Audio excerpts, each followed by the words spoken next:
Hey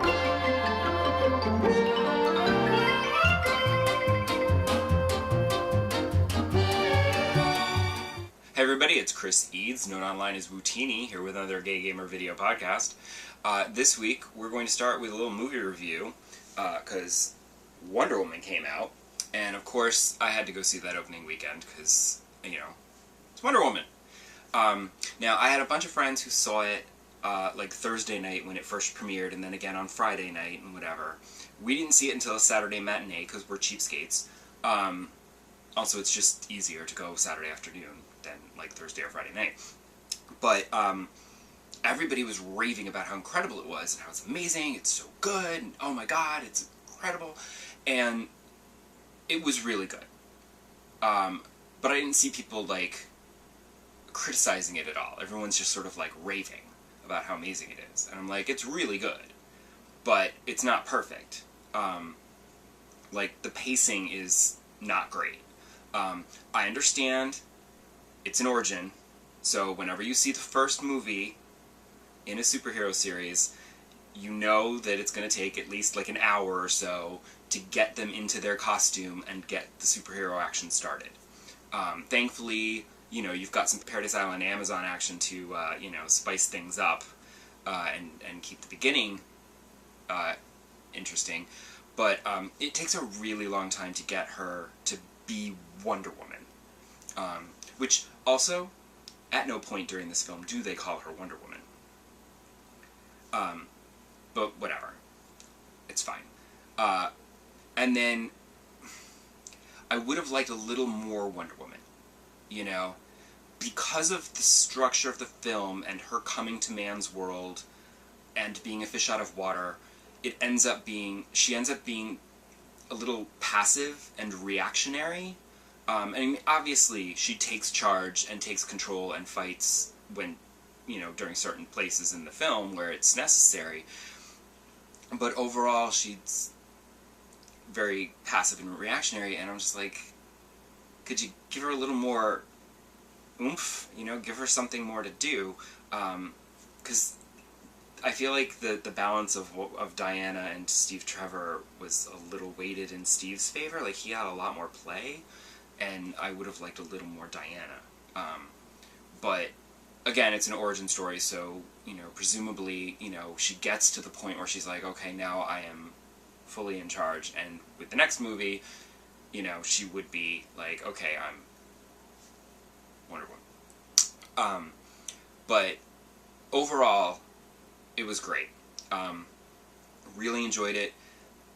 There's the scene when she first emerges in full costume to go into battle for the first time in costume. Amazing. I literally cried in the theater. Like, there were tears falling from my eyes. I was verklempt. I was like, oh my god, it's Wonder Woman. She's going into action. This is amazing. And my husband laughed at me afterwards when I told him that. He's like, why were you crying? And I was like, it was so good.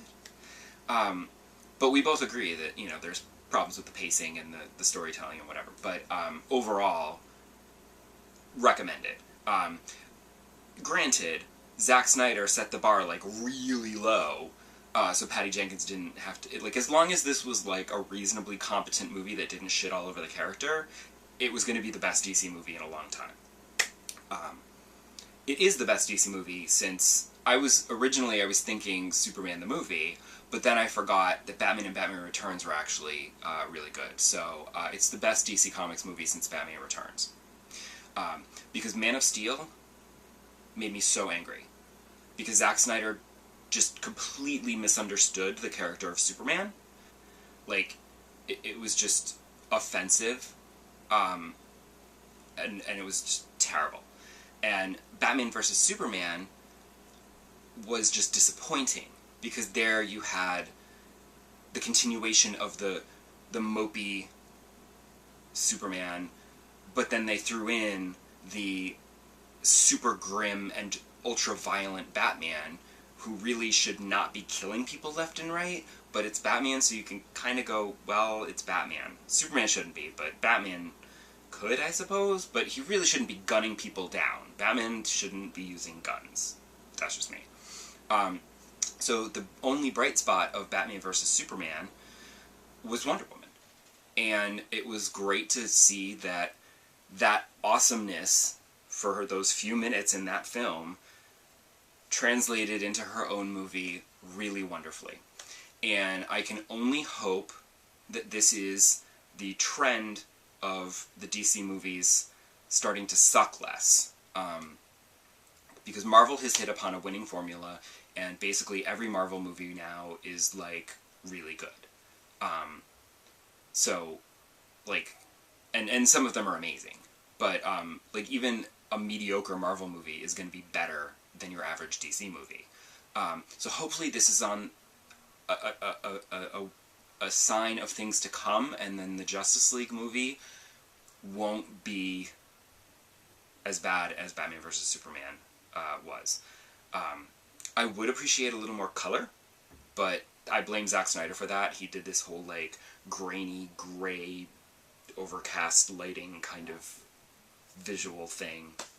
So, with the dark colors in the costumes and everything, because God forbid anything be bright and fun. So, even Wonder Woman's costume's a little dark for me, but hopefully Justice League won't suck as bad. On to gaming. I had a hilarious moment making some progress in The Legend of Zelda Breath of the Wild. As you know, I'm only playing that portably, so I don't make a lot of progress in it.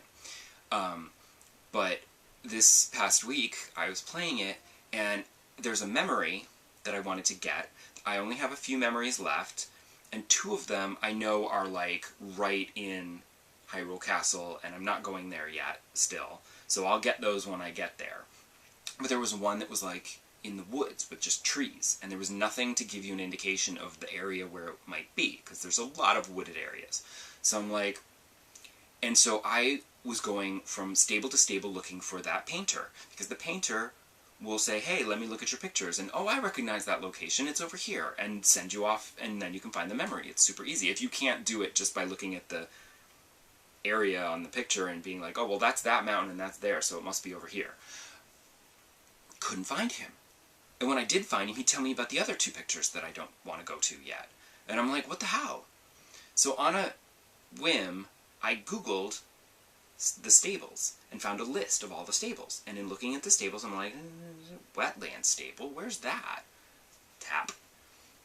And it's in this area where I had surprisingly not ventured somehow. Like, I feel like the map is big, but I've gone everywhere, and I'm just like, how did I miss this? And I teleported to a tower, and sure enough I looked down, and way off in the distance on the other side of these hills, I was like, I can see the orange light of a shrine I haven't done. So I flew over there, and found the shrine, and there was the stable, and I'm like, what the F? So I did the shrine, went to the stable, saw the painter, he was like, oh yeah, it's right over there, that wooded area, it's right over there. And I'm like, thank you, and I went and got that memory, and I'm just like, I should look around this area and see what else I'm missing from this place, because there might be something else important down here that I haven't seen, because this map is big, but and there's clearly places where I feel like I've gone and I have not actually gone. So I love that that game still has things to discover. And someday I will feel as though I have discovered them all, and I will eventually go to beat Ganon. We'll see. It will happen eventually. And hopefully by the time that I go to finally fight Ganon, I'll have so many hearts and such great armor that it won't be as difficult as it would be if I was to have done it already. I'm also making tons of progress in Horizon Zero Dawn. So addicted. It's so much fun. I'm still enjoying this game. There have been a couple of points where I've hit some enemies that were just, like, crazy overpowering. And, like, there was one where I was doing a side mission, and they were people. It was, like, 3 dudes, but that was, like, the end of the mission, so they were, like, really powerful ones. You couldn't just take them out with one hit. And there was, like, nowhere to hide, and I was like, am I supposed to go over here? And I like, died, like, 4 or 5 times, like, trying to figure out, like, where I'm supposed to go and what I'm supposed to do next, but whatever. I love the photo mode still, because at the end of a mission, I went and had a conversation with Nil, who's kind of hot, and I decided to do this fun picture, and I literally almost tweeted the picture before I was like, oh wait, I can add a frame with like hearts on it to make it even funnier. So I did a nice picture of like Aloy being like, you like what you see? And I thought it was funny. Unfortunately, my No Man's Sky pictures don't, or my Horizon pictures don't get as many likes as my No Man's Sky pictures do. What are you gonna do? But the game is terrific. I wish that it took better trophy pictures, because I killed a machine and advanced to level 40, which got me a trophy for reaching level 40, but the screenshot that it took was like this blurry action shot where like the only thing that's in focus is like a background rock. And I'm just like, thanks for that. Because like, it's nice to be able to like tweet or Facebook the screenshots when you get a trophy that's pretty cool, and you can be like, look at this awesome trophy I got. I'm level 40.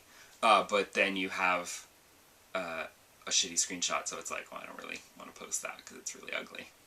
Oh well. But I'm still enjoying it. I'm attempting to do main story missions now, because I've done most of the side quests and errands and things, except for the hunting lodge things where I'm like, ugh. But in trying to do a main story mission, I unlocked a couple other side quests, which I've now gone to do, so I will get to the story again eventually. Because I do want to finish Horizon Zero Dawn, because like, I know there are games coming, and this week, PlayStation Plus is offering Life is Strange for free, and I've always wanted to play it, and I think it's been, like, on sale in, like, PlayStation Network sales, where I've been like, tempting, but I've never actually pulled the trigger and bought it, which is good, because now it's free, because this is what happens to me, like, everybody's gone to the Rapture, I bought it on sale for, like, $6 or $7, it ends up being free. Abzu, I bought $6 or $7, whatever it was, $7 or $8, ends up being free. I'm like, I'm just gonna wait, and these things will become free, and then I can play them for free. And then if I don't like them, I don't feel like I wasted my money. Not like I feel like I wasted my money on those two, because those were good games.